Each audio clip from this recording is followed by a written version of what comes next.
In this video, I'd like to introduce you to a script bundle I made for Krita for generating checkerboard and grid patterns. I'll leave the link to download the bundle in the video description. First, let's start by installing the bundle in Krita.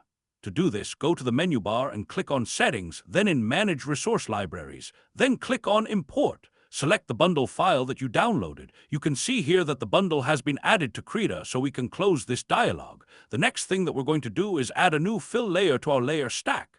The type of fill that we want is an SE-Expa. You should see in the thumbnail list 2 checkerboard thumbnails and 2 grid thumbnails.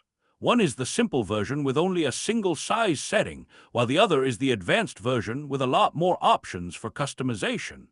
Both checkerboard and grid have almost exactly the same settings, so let's select the advanced grid to take a look at what these settings are. Let's click on the Options tab to customize the script. As you can see here, we can change the width and height in pixels of the grid separately, and we also have at the bottom options to adjust the thickness of the lines and their color. It's not possible to make a transparent grid using these settings, but you can work around this limitation by making a black and white grid, adding a filter mask to the fill layer, and then choosing the gradient map filter to make either black or white become transparent. This script also lets you make brick-shaped grids by changing this brick setting. You can make diagonal grids and checkerboard patterns by using these diagonal rate settings. To do this, you need to set X to 1 and Y to -1 or vice versa. It's also possible to create isometric grids and checkerboard patterns. In this case, you make a diagonal grid first, then you change the vertical scale setting to 2. Let me remove the brickness and thickness so it looks like a simple isometric grid. Next, we have the gap fix setting.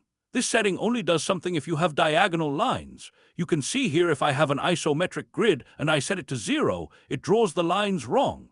That's because this script doesn't draw the lines one by one. It actually uses math to calculate whether a given pixel at an X, Y coordinate is supposed to be black or white, and it performs this calculation for every single pixel.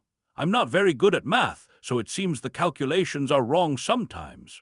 This setting tries to fix these gaps by making the lines thicker to compensate for their angle. The last setting we have is the origin setting, which lets you move the whole pattern around.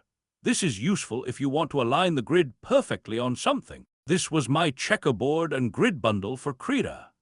Thanks for watching. Don't forget to like and subscribe, and see you in the next video.